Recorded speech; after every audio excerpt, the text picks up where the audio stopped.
Welcome to Inspiring Possible. I'm Christy Pennison, former stuck person turned therapist and dream consultant. Are you feeling stuck, overwhelmed, uncertain, or just need a little inspiration? Then I want to help you gain the clarity, confidence, and courage to create possibilities and live a life you love. Because folks, life's too short to be miserable. Welcome back, Inspiring Possible listeners. I am so glad that you are taking a moment out of your day to listen today. And we're all about trying to provide you with some encouragement along life's journey, some inspiration, maybe some thoughts for you to take along your day and your week. And you may be feeling sometimes like, is this possibility stuff for me? Can I really create something that maybe is different for my life? Or you may be somebody who says, well, Christy, you just don't know my story. I have too many things that I have to overcome. I don't know if that's something that might be good for Sally Joe over there, but it might not be possible for me.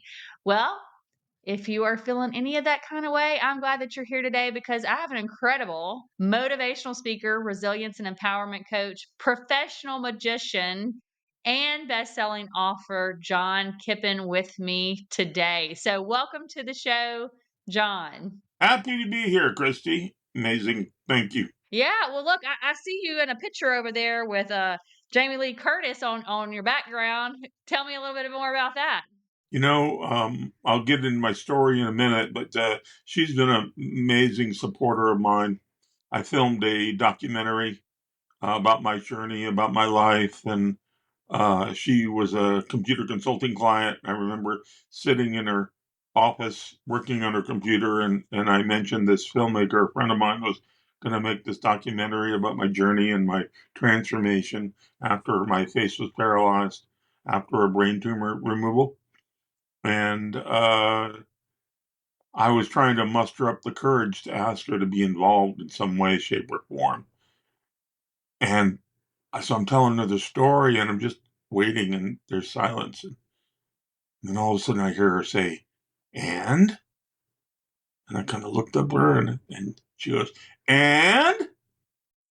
And I said, Jamie, will you be in my documentary? And she goes, please, yes, I will. What took you so long to ask? She also wrote the foreword to my new best-selling book, Playing the Hand You Are Dealt. So if you guys get to the end of this podcast interview, I'll give you a private link to download a copy of my book. So that means y'all got to keep listening. Y'all got to keep listening. But John, let's talk a little bit about your story because I know it hasn't been the easiest path all the way, right? And maybe tell a little bit about kind of what landed you here today and being passionate about motivating individuals and helping them, gain resilience and through life.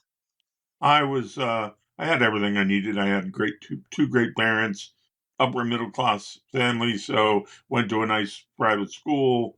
Everything was going well. I got into theater, both in front of the camera and behind. As a theater major in college, started a computer consulting company because I'm a creative problem solver, and that just was along the lines of how I thought I understood how computers worked.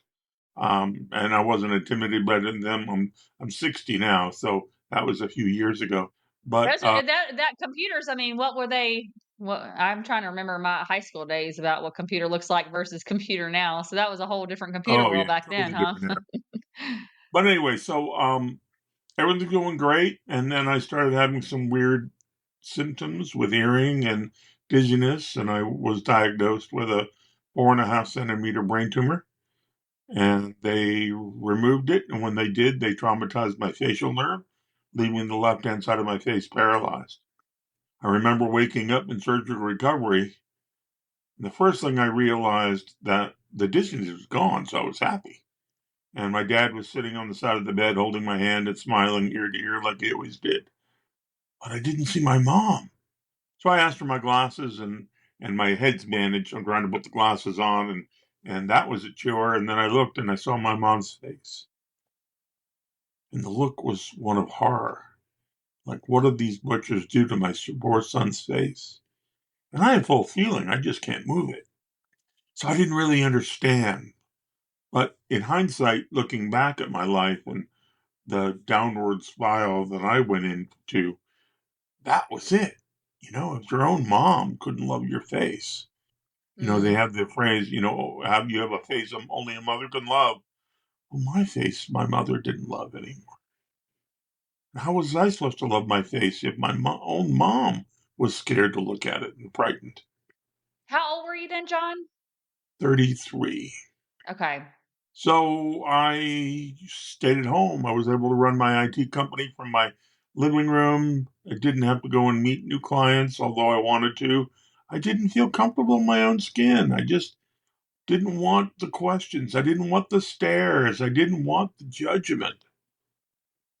And so I hid from cameras and mirrors for 12 years. In fact, I hid all of the mirrors in my house by covering them because I didn't want to be constantly reminded that my face was paralyzed. And that all changed when I rekindled my love for performing magic. And it was just a passion that I did all day long, every day.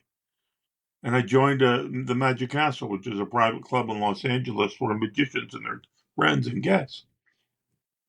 And I auditioned and I passed the audition. And then I was able to perform magic in the club. And I would lurk around, kind of looking around corners and do a trick here or there. And finally, I went to a magic convention in 2017 in Las Vegas, and I was amongst the greatest minds in magic.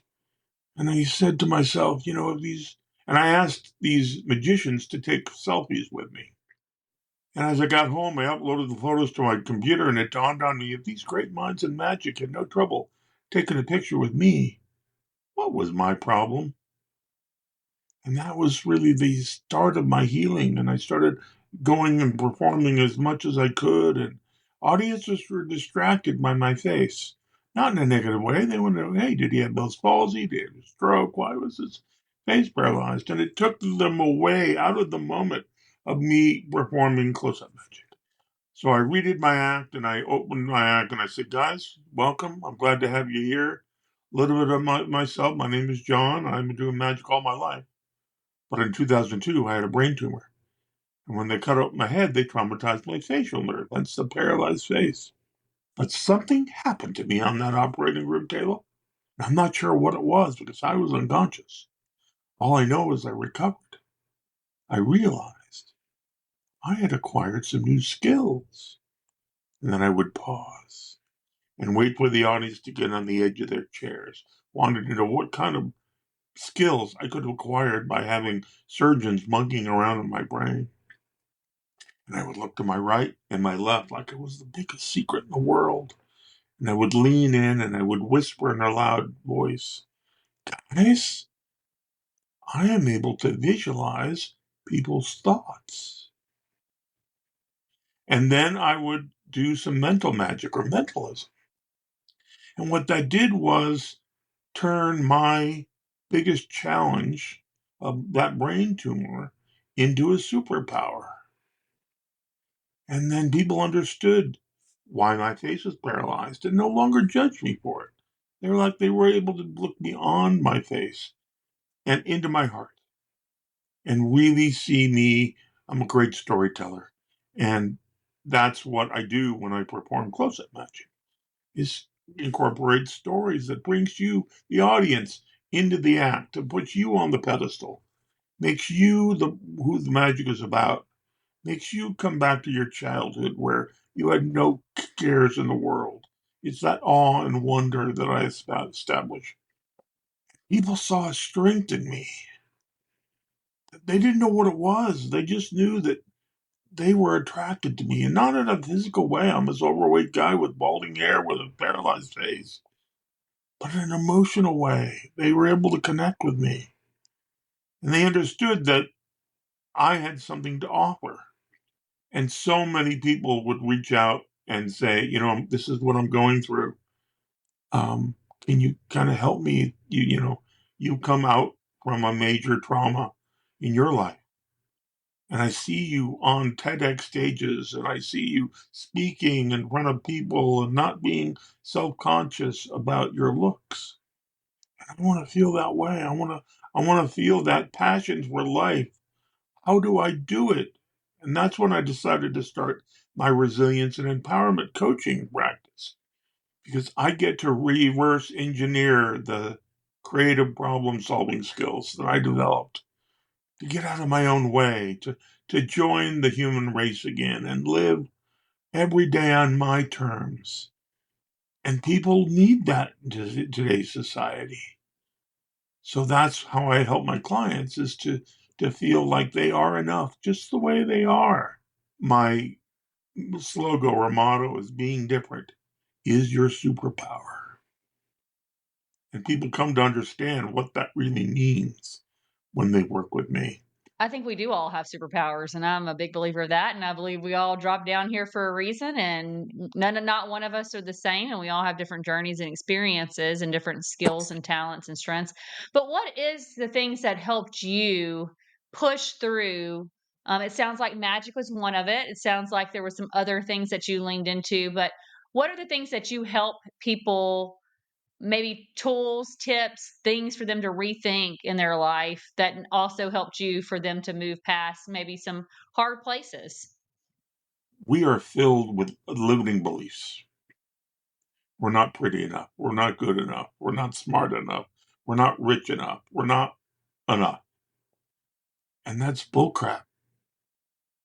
You can be whatever you want to be, because adults stop dreaming. As a kid, I tell the story, I'm 5 or 6 years old and I'm with my parents, and they have an adult friend come over, and the adult friend says to me, "John, what do you want to be when you grow up?"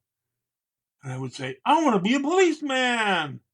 "No, I want to be an astronaut." "Wait, wait, wait, wait. No, I want to be a rock star." And then I would go into my room grab 2 rulers and start playing like everything's a drum and play with the air guitar. And I'm in this land of make believe where everything is possible and there are no limitations. I love the title, Inspiring the Possible, because impossible is actually 2 words. It's I'm possible.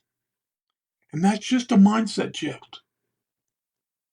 I teach people how to get out of their own darn way and embrace their uniqueness and celebrate their uniqueness. We all have a journey and we all have a way of giving back. When I started coaching, and even not before I established my coaching program, but giving of myself to other people, I received such an amazing feeling of accomplishment, self-worth, because I was helping people.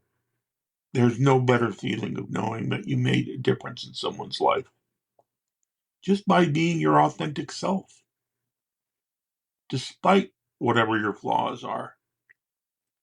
That's my biggest message, is that we all have the ability to change someone's life one interaction at a time. And by doing that, by changing someone else's life, by showing up as who you really are, you change your life in the process.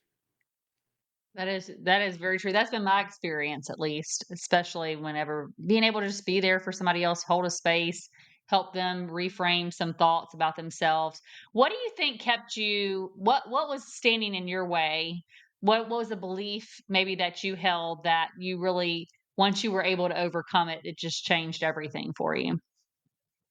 I guess it all went back to that moment I woke up in Church of Recovery where my mom didn't love my own face. Yeah. How was I supposed to love my face if my mom didn't love it? And I understood, I would be out with friends and I would shy away from taking pictures because I don't like to look at myself in a picture. In fact, deep down, I felt I was ruining the picture for the other people in it by being there. And they would say, "What are you talking about?" And I'm like, "I hate my smile." And they would say, "John, your smile's beautiful. We love your smile." But until I understood that, not here in my head, but in my heart, in my soul, that I was enough just being who I was, that's when the transformation happened. And that's when I allowed myself the permission to love myself unconditionally. And that's so important to today's world. We all have something that we can give to people. We all have experiences, whatever they are, and we get through them somehow, some way. We get through that impossibility, and we turn that into a possibility. And I think our roles as members of the society is to help others who's now standing in our old shoes to make their journey just a little bit easier by supporting them, being their cheerleader, saying, I know exactly what you're going through and I support you.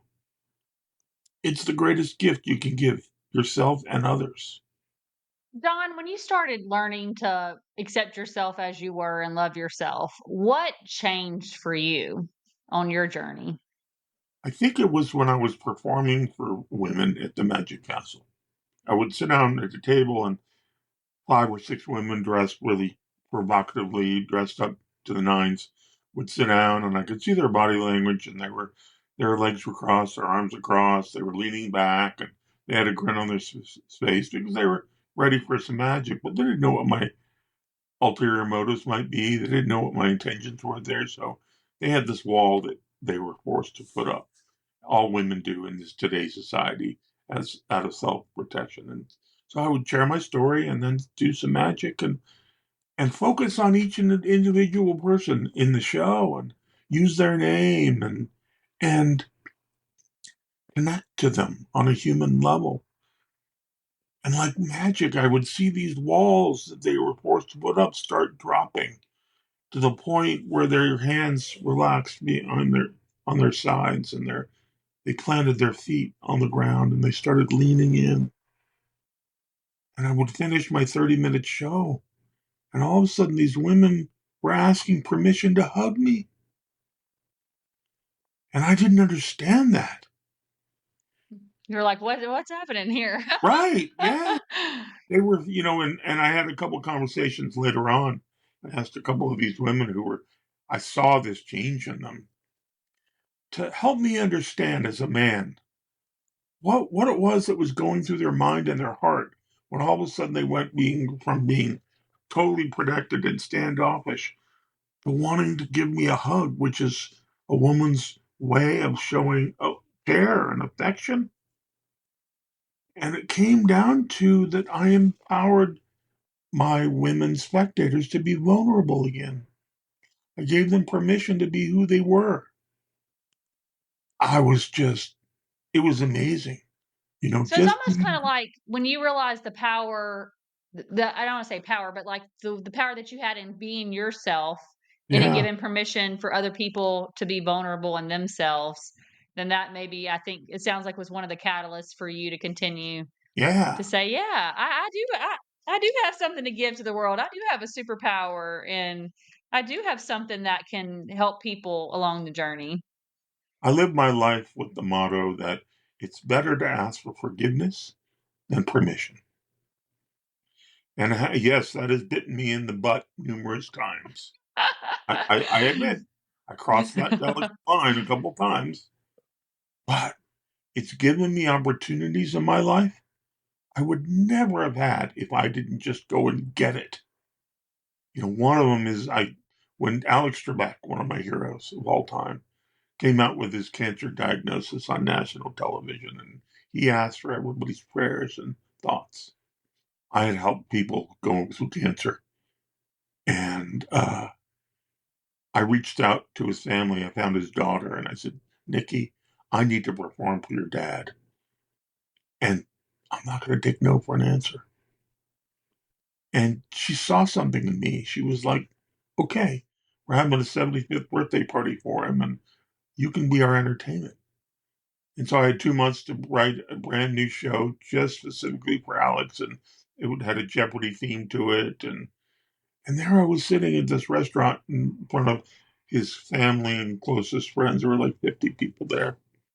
And Alex was sitting at the table next to me, and he was so smart. He wanted to know how this magic was being done.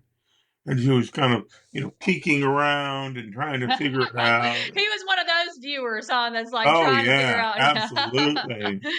And I remember one moment I asked his daughter to select a playing card, and I had her sign it, and the playing card disappeared and ended up in a sealed envelope inside my wallet in my jacket pocket. And I pulled the wallet out and opened it up, and I had allowed Alex to reach in and grab the envelope, and he handed it to his daughter to tear open and see what was inside. And as she, in the process of tearing the envelope open, he said, "If Nikki's Six of Hearts signed is in that envelope, I'm going to kick your ass." And so she tore that envelope out, Oh pulled out no. signed Six of Hearts, and he literally started beating me with his fist in a playful way. Just, I don't understand. I don't understand. You're like, I didn't come here to be abused. In that, on my website, there are videos of that illusion. And then after the 30, 40-minute show, whatever it is, we went in a private room, and it was just Alex and I. And he said, "Alex, I need you to know that I'm the one who reached out. Your family didn't seek me out. I seeked you out. I was so touched by your honesty, your strength of coming out with your cancer diagnosis and asking for the love and support. All your millions and millions of fans. I wanted you to know you were heard. Mm. And so I seeked you out." And I asked him, I said, "I think that probably people don't thank you for your life work, do they?" And he literally started crying. He says, "John, no one ever thanks me for my life's work. They take me for granted."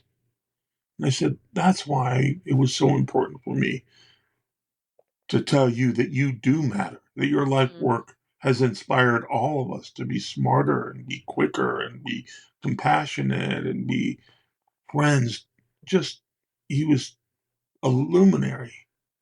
And that was one of my finest moments of just giving up, giving to another human, not asking for anything in return. And I would never have had that opportunity if I didn't pick up the phone and search her out on Facebook and message her and get her to say, "Okay, you'll be our entertainment." It's our lives to decide, to make the choice how we want to show up in our lives, how we want to show up to other people, and to really care about the relationships we have with other people, friends and family. Because at the end of the day, that's what life's about. It's the memories of those relationships, the you helping others and how they help you in return. John, what are the relationships that have helped you the most along this journey? Boy, I mean, Jamie Lee Curtis is one. I have a huge fan base of people that I performed for and now have become lifelong friends. And they felt comfortable in opening up to me and sharing their deepest, darkest secrets because they knew I would respect those secrets. And maybe I had some ideas on how to help them out of their rut, out of their hole that they found, out of the darkness into the light. And that's when I said, "Okay, I have something here. I can help people. I'm going to start coaching people." One of my favorite stories is I was at the Magic Castle, and a woman was dressed all in all baggy black clothes, wearing a hat that reminded me of a witch's hat. She was walking down the hallway just looking at the ground. And as she approached, I said, "Hi, how are you?" She stopped, and the look on her face was, "Just leave me the heck alone." And she continued walking down to catch up with her friends. And I followed her, and I caught up with the group. And I said, "Guys, you having a great time?" They're like, "Yeah, wonderful." And I said, "Yeah, but have you seen any really good close-up magic?" And they shrugged their shoulders. I said, "Come on, let's go." We went over to a little table in the corner with felt so I could perform and 6 chairs. And we sat there, and I put the woman in baggy black clothes. Her name was Darren. And I put her to my right. And I made every magical moment about something that she did because I could tell She didn't want to be there that night. She had some baggage that was with her that was keeping her from being present, from enjoying the evening. Well, as soon as she did the first trick with me, she sat up straight and she ditched the hat. She started smiling and her eyes started to dance. And I could tell that baggage was gone. And she started to smile. And that was my goal for that interaction, was literally just to get her to smile. Get her out of her pain for 45 minutes, whatever the time was. So I finished my show, and normally audience would clap and they'd say thank you and they move on. But they wanted more. So I shared the story about how I hid from camera in mirrors for 12 years and going to that magic convention in Las Vegas where these great mentors of mine decided that they were going to take photos with me. And that really changed my perception of who I was, that I was more than just a paralyzed face. And all of a sudden, Darren stood and she motioned for me to stand. She gave me one of these bear hugs you don't soon forget. It's like you haven't seen your sister in 20 years kind of bear hug. And she was holding on for dear life. What seemed like 10 minutes was probably only a minute. She stood back.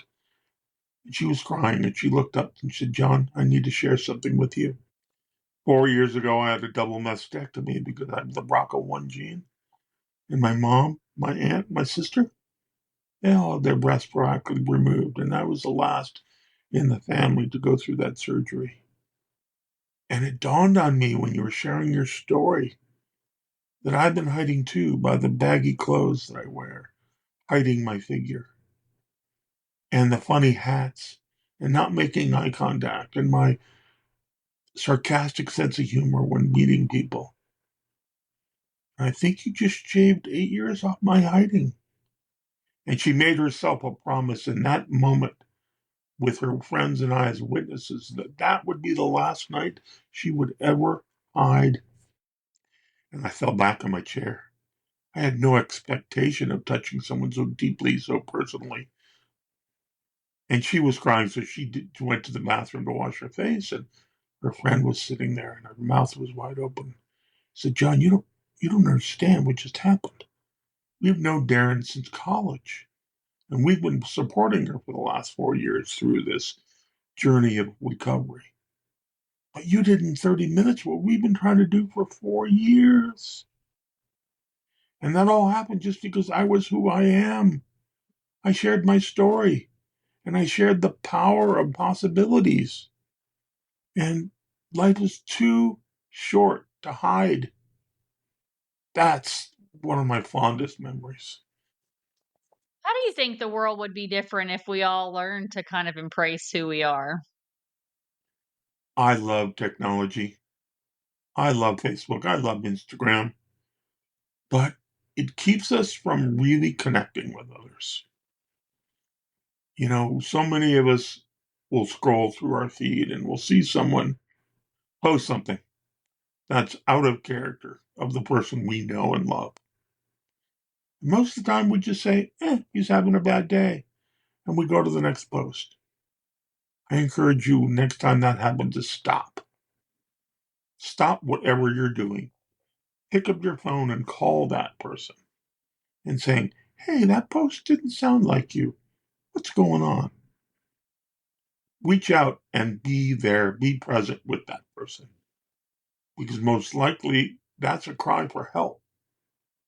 And so many of us just ignore it and think, I'll get over it. And you can be one of those people that helps them get over whatever they're doing. And just notice them. That's all. Befriend them. During the pandemic, I invented this game called Rolodex Roulette. For your listeners that's too old to know what a Rolodex is, it's a spindle thing, and it turns around. It's on a stand, and you have these cards that you staple business cards to, and it becomes your way of finding people. Listen, there's somebody on my team that still has one in their office. Well, the way you pay my version of Rolodex Roulette, you'd open your phone to your contacts, and you blindly scroll up and down, and you stop on a name. And that's who you call that day, just to say, hey, Christy, I was thinking about you today. I just wanted to call and check in and see how you're doing. No other pretense other than making a connection. And no, don't do it over text. Don't do it over email. Do it as a phone call. And you'll be amazed how many wonderful conversations you have with people. And they go, at the end of the conversation, John, I so needed to hear this today. You can't even imagine.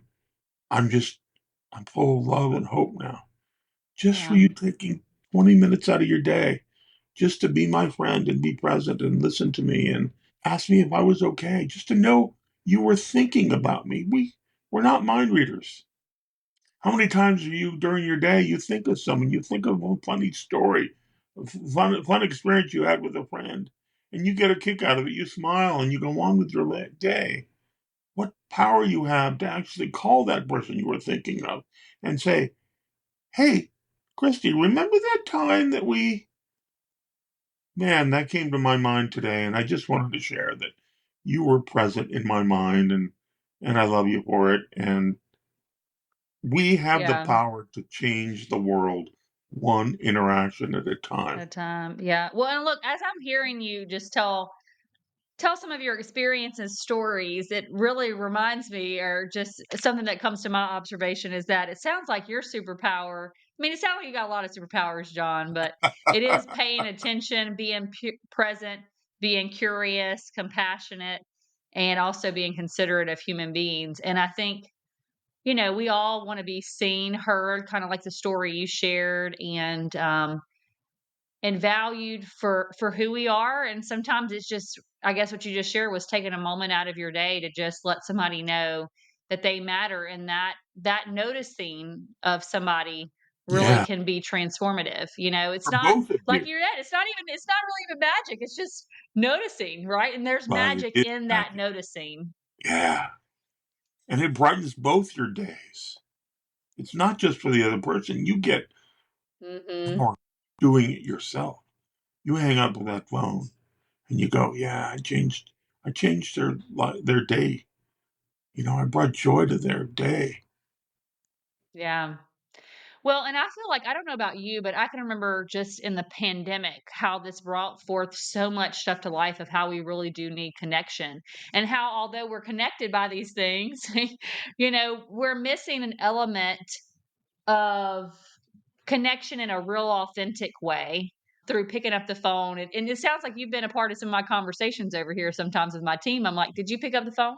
Did you call the person? Did you talk to them? Because sometimes we miss so many things about how somebody's day is, or how they're receiving things.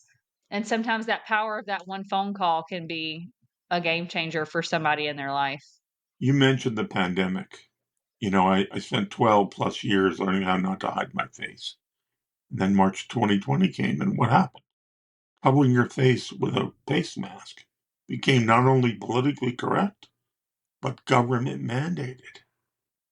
And I sat there with one of these generic face masks going, no, I'm not going to cover my face with this mask.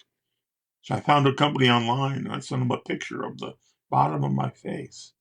And they printed that on a half a dozen face masks. And I would wear those out in public. And strangers would look at it and not understand and would move on. But friends and family, people who knew me, would do a double take. Without me saying a word, they would get that I refused to hide my face even through a global pandemic.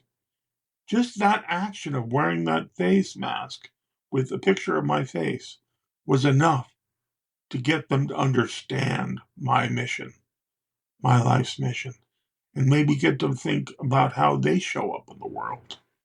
Yeah, so it's almost like refusing. I wrote down, because I like to take notes as I'm listening, because I'm learning along with the listeners. And it's almost one of the things I took from that is just refuse to hide. Yes, we all hide from time to time. Mm. Life becomes too overwhelming, and we've just got to slow it the heck down. A lot of us hide. One of my hidings, I would just go take a nap, where I could turn my brain off and just rest. That's okay. But we got to get out of bed after we've had that hour cat nap or 2 hour cat nap or good night's sleep. ready to face the day and ready to make it what we want to make it. It's the power of possibility is in our own actions. We have no limitations. Look at all the people who do amazing things with what they have. They have no legs, they have no arms. I have a great magician friend of mine, Monty Gilbert, who does amazing close up magic. And he was born without hands. It's just the world is our oyster. We have the ability to think creatively and think of solutions that allow us to reach our dreams, to reach the possibilities. And so many of us just stay in our comfort zone. You don't have to jump out of your comfort zone. Just tiptoe out of it from time to time. I like that. Well, John, what is your dream right now? What is the dream you're going towards? I want to speak more and coach more. I get such a feeling of exhilaration of helping someone get out of their own way and achieving whatever their goals are and challenge them to make sure that they are dreaming. And it's funny, I'll be walking down the street with a friend and I would ask them how they're doing and they go, living the dream without missing a beat. I go, yeah, but is it your dream you're living or somebody else's? And they would stop and think about that question. And all of a sudden they'd realize, no, actually, you're right. It's my mom's dream. It's my Yeah. wife's dream. It's my girlfriend's dream. It's my dad's dream. It's not their dream. And so when people get to the retirement age, and they look back on their education and their family and their career and they're going, okay, it's time for me to retire. Is that all there was? It's Yeah. because they were living someone else's dream. They weren't fulfilled. One of the best questions somebody ever asked me that helped me change the trajectory of my life is it was a mentor of mine who I don't know, I met him. He actually did a speaking for like this young professional organization I was a part of, maybe about this probably about a decade ago. And he was given speaking about, I think it was maybe communication, or I can't remember exactly what it was, but after it was, I met him. He said, so nice to meet you. Well, we decided that we would go have lunch, and so we'd start these regular lunch every few weeks. We would meet up, have conversation, talk about different things, life and other things. And one day he asked me, because I was working in a job where, so initially I was very passionate about it. I felt like I was really working in my superpower. And then it became where I felt like I kept on fighting every day because there was just a misalignment of how I viewed things versus other people that were in positions of leadership. And he one day turned to me and he said, Christy, why are you working so hard for somebody else's dream? And I remember that question at the time, just like you ask it maybe to somebody walking down the street, like whose dream are you in? At the time it didn't really sit with me, but I pondered over it. It may have been months later that that question came back up whenever I was still frustrated, overwhelmed, burned out, overworked, however you want to call it. And, I think it was that question that started helping me on my discovery. Like you said, I didn't jump out of it. I tiptoed to say, yeah, what else is possible? And is this my dream or is this somebody else's? And so I love that you asked that question. And hopefully talking about your dream to coach more people. If somebody wanted to kind of find out more about this resilience and empowerment coaching that you do offer, how can they connect with you, John? They go to my main site, which is just my name, johnkippen.com. And that's two P's, not T's, because I have a slight speech impediment and P's come out like T's sometimes. So it's johnkippen.com. And that'll take you to my speaking site, my magic site, and my coaching site. They can email me, they can fill out a contact form. However, they want to contact me, I'll respond. And we're getting to the end, so I'm going to give you them the link. It's very simple. It's johnkippen.com/free gift. And you'll be able to download a copy of the book that Jamie Lee Curtis so graciously wrote the foreword to. Well, guys, I know that this book, if this conversation's been impactful, y'all know that book's going to be impactful. So thank you, John, for generously offering that to our listeners. Y'all definitely check that out, read. I know it will transform your life. I'm going to go get my download too after this as well. So I can read as well, but I'll probably also get a paper copy because are those on Amazon and everywhere too? Everywhere you Yeah, can find a book? Amazon, Barnes and Noble, no matter. Playing the hand you are dealt, or just Google my name in your search my name in Amazon, and it'll show up. Okay. Well, awesome. Well, John, I do have a question I'd like to ask my guests. Dun dun dun. And dun, dun, dun, dun. If you were to go back to maybe younger you, and it might have been 33-year-old you, that just kind of woke up and, realized that, during this procedure that it caused some facial paralysis, or could have even been younger you before then, and you were to give yourself one piece of a word of encouragement, advice, something that you would gift younger you, what's that one thing that you would tell yourself? Grab life by the horns and don't let go, because it's going to be an amazing ride. All right, guys, y'all heard it. John said you better grab that bull by the horns and don't let go. That's right. Life is all about the journey, not the destination. Yeah. Because the destination will vary. It's the journey where you find the joy. Well, John, I just want to appreciate you and acknowledge you for being able to love and accept yourself so that you can give that permission for others to love and accept themselves along the journey. I know Yeah. that all of our heart is different in our experiences, but it sounds like you leaning into passions that you once held, that creativity for magic, and then being able to still put yourself in places that I'm sure at some point in time was not always comfortable for you, but you fought past that, and then you got to a place where you realized that, wait, I have a superpower to give. And I'm awesome just the way I am. And I'm going to give that gift to other people. I think that's pretty special because sometimes people, they can't sometimes move past, but you not only did that for yourself, but then you said, let me also help other people figure out how to make it through this thing called life and have that joy along the journey, give that hope and that just that noticing, I think, to people. I know that's really transformative for them, and it sounds like it's transforming your life as well as you go along this path called life.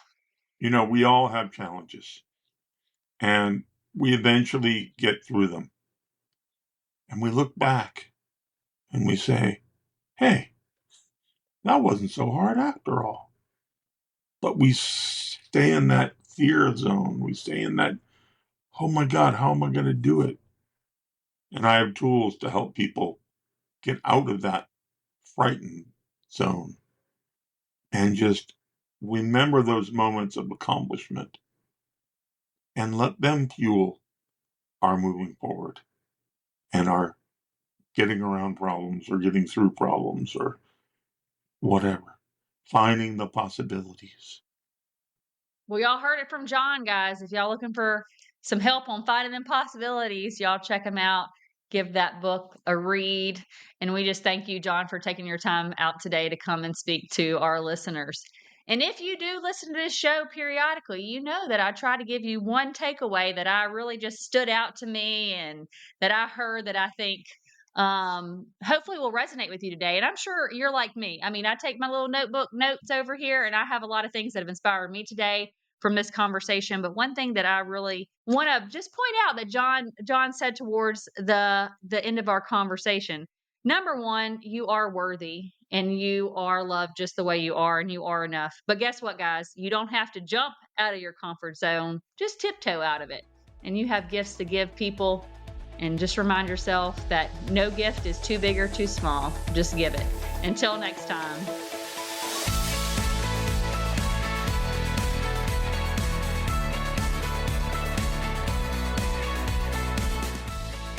That's all for today on Inspiring Possible.